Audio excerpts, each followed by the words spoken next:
To the point where Peter de Vries, the novelist, wrote a novel where he had a character, an ultra-liberal minister, say, "It is the final proof of God's omnipotence that he need not exist in order to save us."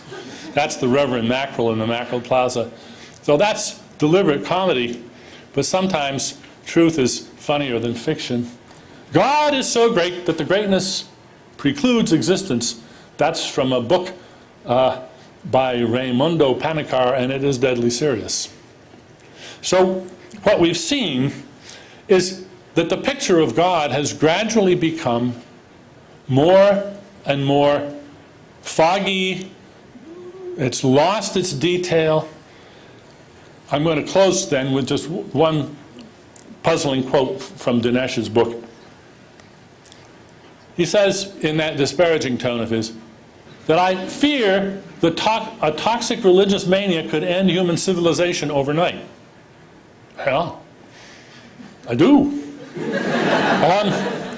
I mean, have you been paying attention to Pakistan and Iran? Actually, I'm more afraid that some self-righteous, factually challenged neocon in the Pentagon will decide that a nuclear strike might make some really good sense. So I want to know, don't you? Don't you fear this? Because I really do. Now, I'm going to end then with some questions for Dinesh. I really do want to know if he approves of my proposal for compulsory education on world religions. And if not, why not? And I want to know if he will apologize for misrepresenting it. And I want to know, does he fear that religious conviction might lead to a nuclear attack? And if not, why not? And I want to know if he agrees that John Frum, Ganesh, the angel Moroni, and the angel Gabriel are human inventions. And I also want to know, because he's not clear where he stands on evolution, do you agree that our planet has had life for billions of years, that all life forms are descended from unicellular ancestors on the tree of life? Those are questions for Dinesh to answer. Thank you very much.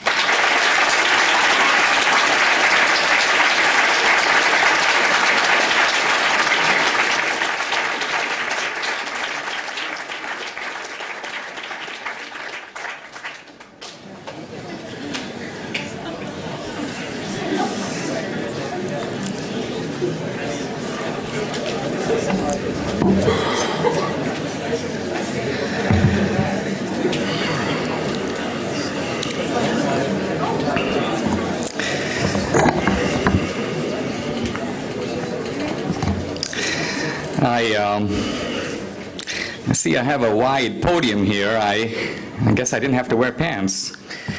I'm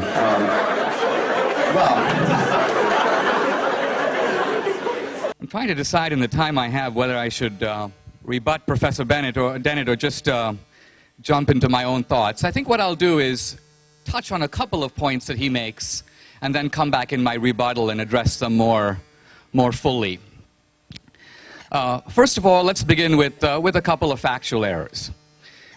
Is religion growing? Globally, the answer is yes. In the West, the data is debatable. Europe, of course, is fairly secular.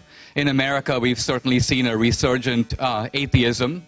But worldwide, there's really no debate. Professor Dennett really didn't cite any sources. I'll cite one, the historian Philip Jenkins, his book, The New Christendom. He points out that there is a rapidly growing religious revival throughout the world. I'm from India, and anyone who's from there will tell you that there is Hinduism resurgent in India, not in the number of nominal Hindus, but in the level of devotion. Christianity is spreading like wildfire in Asia and in Africa. In many African countries, the number of Christians 100 years ago was like 5%. Now it's about 50%. I don't know what you call that, but I call it growth. Look at South Korea, a continent that had virtually no Christians several decades ago. It now is over 50% Christian. You've got churches that have 100,000 members. There are tens of thousands of South Korean missionaries that are coming to Europe, and some even to America. Many of the European cities, if you look at the pastors, they're from South Korea. So I just want to begin by saying that I'm happy to have a debate. Everyone is entitled to their own opinion, but everyone is not entitled to their own facts. Okay. Now, to Dan's proposal about teaching religion. My objection is not so much to the proposal as to the sort of dripping elitist contempt in which it is couched. I mean, imagine if I were giving the same course that Professor Dennett gave you in miniature. I would give it very differently. I would say, all right, let's teach all the belief systems in the world, but let's include Dan's belief system, which is in a sense a kind of metaphysically grounded Darwinism. Let's also show the influence of that Darwinism in shaping social Darwinism, sterilization. Let's show the influence of Darwinism in the Nazi movement in Germany. Let's assign Richard Weikart's book From Darwin to Hitler, which shows, for example, that the Nazis were inspired really by two main currents, social Darwinism on the one side and Nietzschean atheism on the other. The combination of the will to power and survival of the fittest were essentially recruiting slogans for the Nazis. I would moreover say that instead of crying crocodile tears about the Inquisition, which occurred 500 years ago, and in which over the space of 350 years, some 2,000 people were killed, which apparently keeps Dan awake at night, let's focus a little bit more on the crimes of atheism, which didn't occur in ancient times. Let's not just focus on the Salem witch trials. We can pick up the tourist guide and realize that despite Arthur Miller's play, the number of people killed in the Salem witch trials was precisely 18. Now that is 18 too many, I'll grant you, but it doesn't even compare to what atheist regimes have done, again, not in ancient times, but in our own lifetime, in the last century. I'm not just talking about Mao in China or Stalin in Russia. I'm also talking about Pol Pot. Here's a guy in the space of 3 years who killed 2 million people. What about Ceausescu, Enver Hoxha, Fidel Castro, Kim Jong-il? Atheist murders in the name of atheism are still going on. Now, Richard Dawkins, in his book, The God Delusion, says, oh yes, but the religious crimes were in the name of religion, but the crimes of atheism were not in the name of atheism. This is kind of what happens when you let a biologist out of the lab. Because here is a guy who has apparently a zero comprehension of history. All you have to do is open up the Communist Manifesto. All you have to do is look at the atheist regimes, which said very explicitly, we want to create a new man and a new utopia, freed from the shackles of traditional religion and traditional morality. So even bin Laden in his wildest dreams could not begin to rival the body count of atheist regimes, which begins not in the thousands or the tens of thousands, but in the millions and the tens of millions. An ocean of blood and a mountain of bodies produced by atheism in recent history. Now, so I think we should include all that in the course. I think it would be a valuable factual addition to what our children should learn. Now, what about this idea about, is God a man-made invention?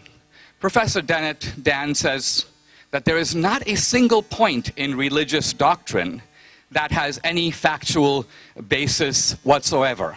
I'm really not sure what he means by this. I assume the Ten Commandments, for example, would count as religious doctrine. I would grant you that the first three commandments are in the theological sphere or the sphere of revelation.